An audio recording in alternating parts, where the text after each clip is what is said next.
Hi, Dr. Fred DiDomenico with another video from the Thought Behind the Thought series. Now, what's this video series? This is learning how to handle people's objections, so learning their thought process, because you have to speak to their internal language. When a patient or anyone has an objection, you have to be able to talk to the person with the objection, not addressing their words. So that's the principle here. Now, let's put that in one sentence. Don't solve the problem, solve what's creating the problem.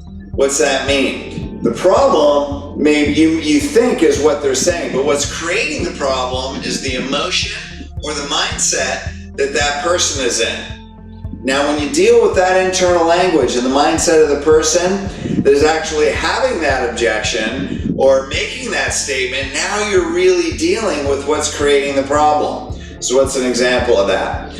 If someone says, I have to think about it for 24 hours, or I don't know, what's my insurance cover? You have 10 people that could say the same thing, but may have several different mindsets. You have 10 different mindsets that originated that thought. So we don't speak to the words, we speak to the mindset of the person that's saying the words.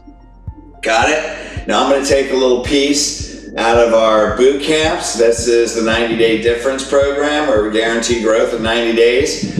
And this is also on the 7 steps product, 7 steps to mastering change. So this information is everywhere. Use it because you'll become more powerful if you do. Okay, 4 qualities that make a decision powerful. These are why conditions that people make decisions that now get wired into them and create subconscious behaviors. In other words, subconscious behaviors are things they do automatically.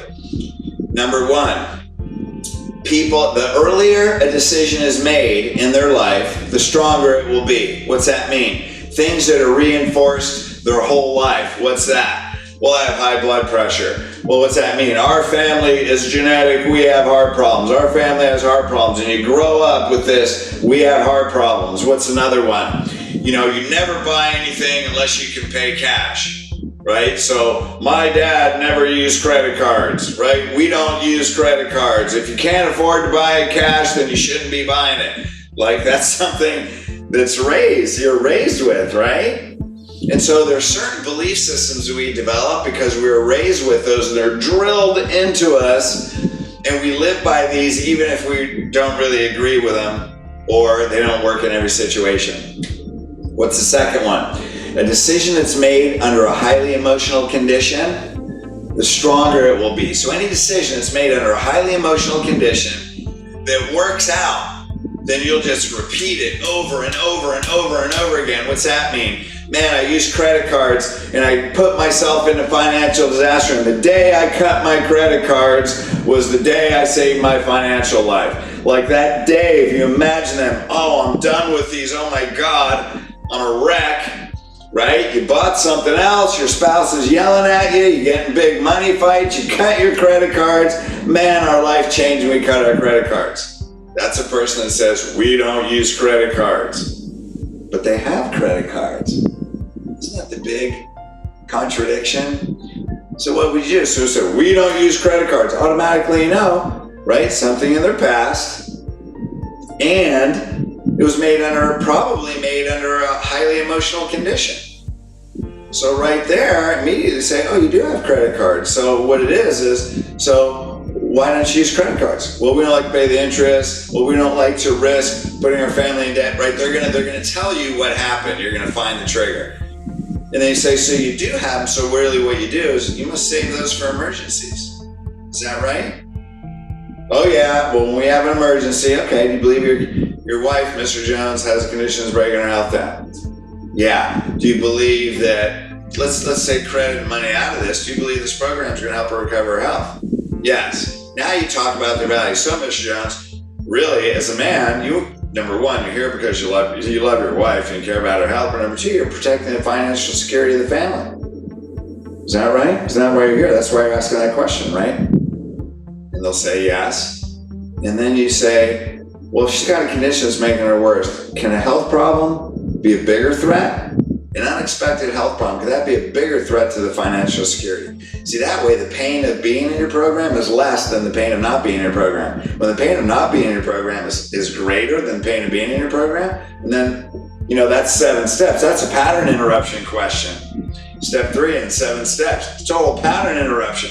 What's that mean? Whoa, you just reframed, completely changed how they, see, I slapped myself in the face, completely changed how they view that.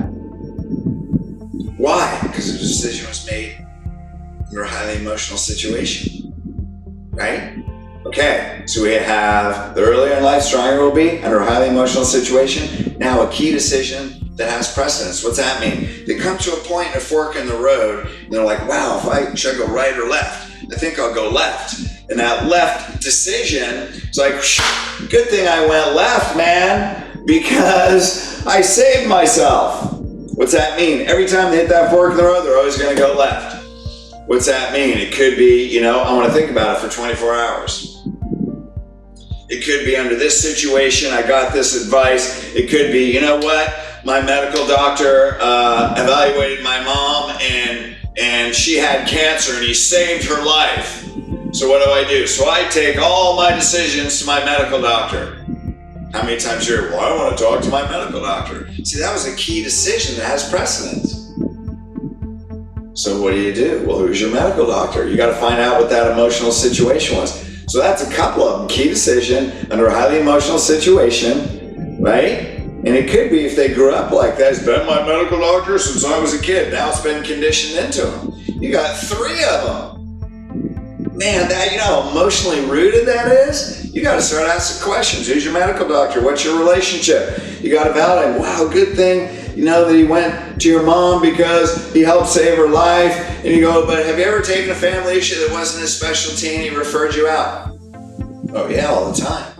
I go, great. So if it's not in his specialty, then you automatically know he'd refer you to the best. I go, I study the most advanced system of spinal correction around the world. I haven't seen any medical doctors in there, ever. What's the probability that he sat through that? Can he know everything? Or does he know a lot about some general things? Would you like me to call him? Because if less than 1% of the doctors around the world use this, what's the probability he actually knows the effect? Even though he's a really smart guy. So if you trust him, and you trust me, right? How about if I call him? So now immediately, this is the beginning of taking them through 7 steps. That's responsibility right there, step 2. You gotta get the 7 steps product, man, because once you understand all this, you can take anybody through anything. It's like the foundational emotional template. Okay, what's the 4th one? I don't know, what is the 4th one? I just forgot. Hey, any decision that's repeated and rewarded. What's that mean? Hey, I've done it over and over again. What's that like? Well, doc, just cracked my back. I've been to 8 different chiropractors. My wife couldn't get it right here. Why? It's repeated and rewarded. Because every time I did it, it was $40 and gee, doc, I felt better, right? So as soon as they've been to a bunch of chiropractors and you're going to tell them, well, they all suck and you should do this and look at this damage it's done. No, it's been wired into them. So how are you going to handle that? We go over this in 7 steps. The 7 steps product. See, spend, repeat, and reward. So why have you done that? Okay, so when you look at your x-rays, what's that mean to your overall health? Hopefully your day 1, day 2 is focused on organs. So what's happened? Did they ever tell you that this could be corrected? Now, if they say no, then you go, so they didn't know how to correct it. So they just gave you what they knew.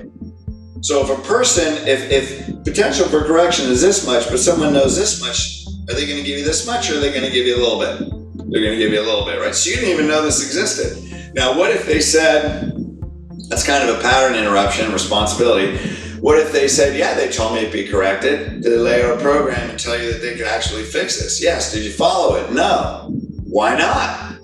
See, now I'm qualifying them. Are you going to do the same thing here that you've always done while you watch your body degenerate?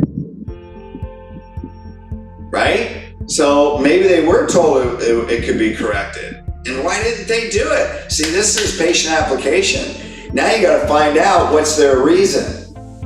But what's the bottom line? They made a decision that's been repeated and rewarded. So 4 things that make decisions really strong. Number 1, the longer that decision's been in place, the more powerful it will be. Number 2, a decision made under highly emotional conditions, the more powerful it will be. Number 3, when it's made under a key precedent, where they've made that decision before and it created precedence, the stronger it will be. And number 4, the more it's been repeated and rewarded, the stronger it will be.